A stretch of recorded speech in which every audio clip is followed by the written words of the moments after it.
So మరి ఈరోజు నిన్న మనకి చేగుంట మండల్ ఇబ్రహీంపూర్లో ఒక మెడ్రాసాలో పిల్లలు ఉంటుండే. సో వాళ్ళది సుమారుగా 10 మంది పిల్లలకి కూడా లాస్ట్ నైట్ వాళ్ళకి ఎస్టర్డే ఫుడ్ పాయిజనింగ్ అయింది అనేసి కూడా ఒక 10 మంది మన రామాయంపేట్ హాస్పిటల్లో వచ్చి జాయిన్ కావడం జరిగింది. మరి ఒకసారి వాళ్ళ కండిషన్ కూడా అందరు డాక్టర్స్ కూడా మొత్తం మానిటర్ చేస్తూ ఉన్నారు. సో అందరు కూడా ఇప్పుడు ప్రస్తుతానికి స్టేబుల్గా ఉన్నారు వాళ్ళందరూ కూడా.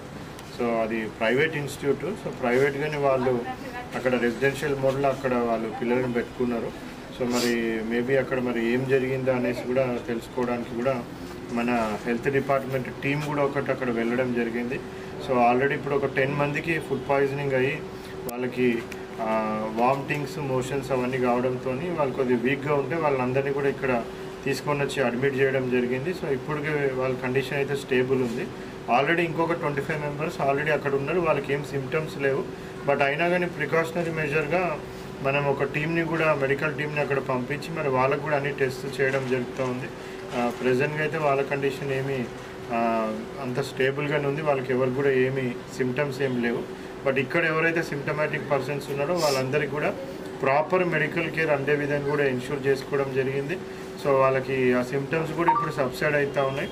ఆల్మోస్ట్ 8% కూడా సిమ్టమ్స్ సబ్సైడ్ అయిపోయినాయి. ఒక ఇద్దరికి కొద్ది ఫీవర్ ఉంటే అది కూడా మనము యాంటీబయాటిక్స్ ప్లస్ ఆ ఫీవర్ ఐవి ఫ్లూయిడ్స్ అవన్నీ కూడా ఇచ్చేసి మనం ఆ ఫీవర్ కూడా మనము రెడ్యూస్ చేసి అదర్ ఇన్ఫెక్షన్స్ కూడా రాకుండా కూడా కేర్ తీసుకుంటా ఉన్నాం.